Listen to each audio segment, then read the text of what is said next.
Bem-vindos a mais uma análise detalhada aqui no nosso espaço. E sempre com o apoio fundamental do canal Mundo dos Concursos, né? Um parceiro aí para quem está na jornada da aprovação. Hoje o papo é sobre um tema, olha, crucial do direito penal: o erro de proibição. Aquele erro sobre a ilicitude do fato. Vamos dar uma olhada juntos no que diz o artigo 21 do Código Penal. Isso mesmo. A ideia hoje é, assim, desmistificar um pouco esse conceito, né? Tentar entender as nuances, como ele funciona na prática e, claro, as consequências jurídicas. Tudo baseado no material que a gente estudou para o tema. Perfeito. Então, para a gente começar a esquentar, o que define mesmo o erro de proibição? Qual é a essência da coisa? Olha, basicamente, é o desconhecimento ou uma compreensão errada sobre o caráter ilícito de uma ação.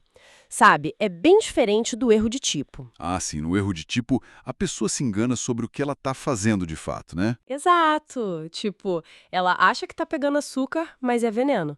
No erro de proibição, não, a pessoa sabe exatamente o que está fazendo. A ação em si, o erro dela é achar que aquilo é permitido por lei, entende? Ela age sem ter consciência de que é ilícito. Entendi. Faz sentido. E o Código Penal, você mencionou o artigo 21, ele define isso claramente. Vou até ler aqui. Artigo 21. O desconhecimento da lei é inexcusável. O erro sobre a ilicitude do fato, se inevitável, isenta de pena. Se evitável, poderá diminuí-la de 1/6 a 1/3. E tem o parágrafo único ainda. Parágrafo único: considera-se evitável o erro se o agente atua ou se omite sem a consciência da ilicitude do fato, quando lhe era possível nas circunstâncias ter ou atingir essa consciência. Então, pelo jeito, o ponto central é saber se dava para evitar o erro ou não, né? Precisamente. É o X da questão. E isso já nos leva direto para os tipos de erro de proibição. O primeiro deles é o chamado erro de proibição excusável, ou invencível. Invencível. E o que caracteriza esse erro? Quando que ele é assim impossível de evitar? Bem, ele ocorre quando não era razoavelmente possível para a pessoa, sabe? Mesmo com toda a diligência esperada dela na situação, perceber que aquela conduta era proibida. Simplesmente não tinha como ela saber ou entender a norma. E o mais interessante é o efeito disso. Que seria? A isenção de pena, como o artigo falou. Exatamente, a consequência é drástica. Exclui a culpabilidade. E a culpabilidade é um elemento essencial para a caracterização do crime, né? Sem ela, não há crime completo. Certo. Estrangeiro que acabou de chegar. Ele faz algo aqui que no país dele é normal, lícito, mas aqui é proibido. E ele não teve chance real de se informar sobre a nossa lei.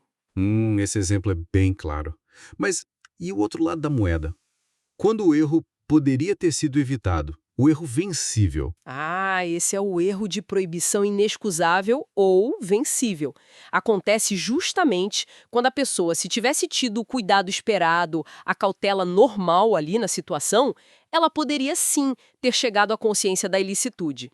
Ela tinha como saber, mas talvez foi negligente, desatenta, não procurou se informar. Entendi. E aí a consequência muda, né? Não isenta mais de pena, mas... Isso não isenta, a culpabilidade continua lá, mas o erro funciona como uma causa de diminuição da pena. O juiz pode reduzir a pena de 1/6 a 1/3. A pessoa responde pelo crime, mas com uma pena mais branda. Certo. O exemplo que temos aqui é o do turista que aluga um carro, não se informa direito sobre as regras de trânsito locais e faz uma ultrapassagem proibida pela direita, causando um acidente. Era algo evitável com um mínimo de informação, né? Sim, sem dúvida. Interessante essa gradação da responsabilidade. E me parece que tem mais detalhe ainda. Esse erro pode ser direto ou indireto, é isso? Correto, existe essa subdivisão.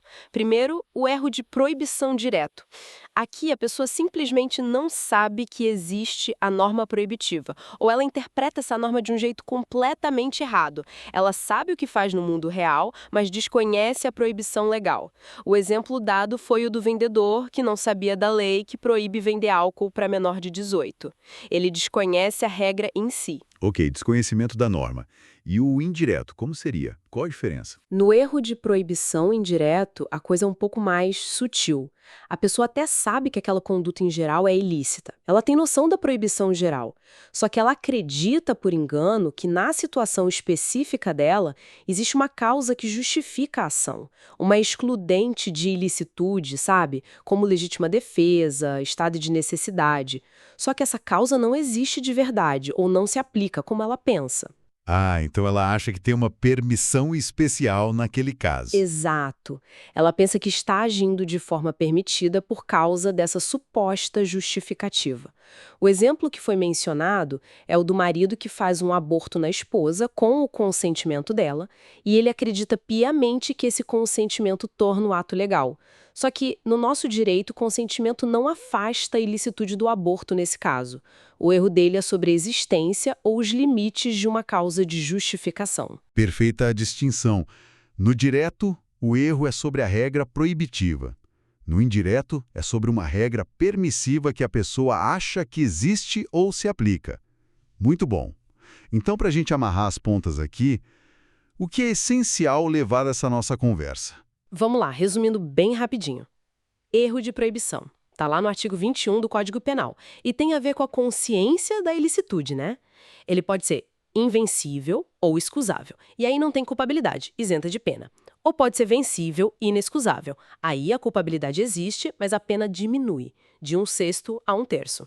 E ainda tem a forma direta, que é o erro sobre a norma que proíbe, e a indireta, que é o erro sobre uma causa que permitiria a ação. Basicamente isso. Ótimo resumo. Um conceito fundamental mesmo para entender a aplicação da pena, a análise da culpabilidade no direito penal aqui no Brasil.